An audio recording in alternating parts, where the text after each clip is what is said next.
Hello বন্ধুরা, কেমন আছো সবাই? আশা করি সবাই ভালো আছো তোমরা। আর আমরা তো খুব ভালোই আছি। আর কেন ভালো আছি বুঝতেই পারছো, আজকে আমরা চলে এসেছি বন্ধুরা মিলে চিল করতে। আর সেটা চিল করতে চলে এসেছি আমরা মজনু টিলা তিব্বতিয়ান রেস্টুরেন্টে। আর আমরা প্রথমে অর্ডার দিয়ে দিয়েছি বিয়ার আর কিছু চিকেন স্ন্যাক্স, মাটন স্ন্যাক্স আর মেন কোর্স অর্ডার দিয়ে দিয়েছি, সেটা আসলে বুঝতেই পারবে। তো এখন আমরা অর্ডারটা না আসার কারণে আমরা একটু বাইরে বসে রিল্যাক্স করছি আর একটু গল্প সল্প করছি। আর আমি একটু পজ দিচ্ছি, এদিক ওদিক ঘুরে দেখাচ্ছি, যাতে পুরোপুরি বোঝা যায় রেস্টুরেন্টটা। আর রেস্টুরেন্টটা শুনেছি খুব ভালো, আর সার্ভিসও ভালো, ফুডও ভালো, তো সেই জন্যই আসা। তো আমরা শুনেছিলাম আগে, এটা ফার্স্ট টাইম আমরা আসলাম।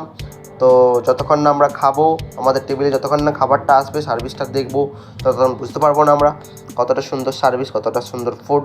তো আশা করি ভালোই হবে, শোনা কথা।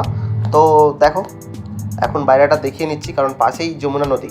আর ফাইনালি চলে এসেছে আমাদের টেবিলে দুটো বিয়ারের মগ। আর দেখো, ঠান্ডা ঠান্ডা বিয়ার চিল করতে সত্যিই খুব সুন্দর লাগবে, আর সেটাই করা হবে। আর জায়গাটা ছিল খুব সুন্দর, এখন মোটামুটি খালি ছিল। আর তোমরা নিশ্চয়ই ভাবছো আমিও বিয়ার খাবো, বাট সেটা না। আমি করে দিয়েছিলাম আমার জন্য অর্ডার একটা অরেঞ্জ জুস, কারণ আমি বিয়ার খাই না। তো yummy yummy tasty tasty chicken snacks চলে এসেছে, দেখো, দেখলে বুঝতেই পারবে। আর আমরা অর্ডার করে দিয়েছিলাম মাটন থালি, আর মাটন থালিটা দেখলেই তোমার পেট ভরে যাবে। থালিটার ওজন ছিল 350 টাকার। আমাদের তো ঠিকঠাকই মনে হয়েছিল 350 টাকার মধ্যে এত কিছু আইটেম পাওয়া যায়। তো এখন আমাদেরকে খেতে হবে, আর আমরা তাড়াতাড়ি খেয়ে নিই, আবার পরের ভিডিওতে দেখা হচ্ছে।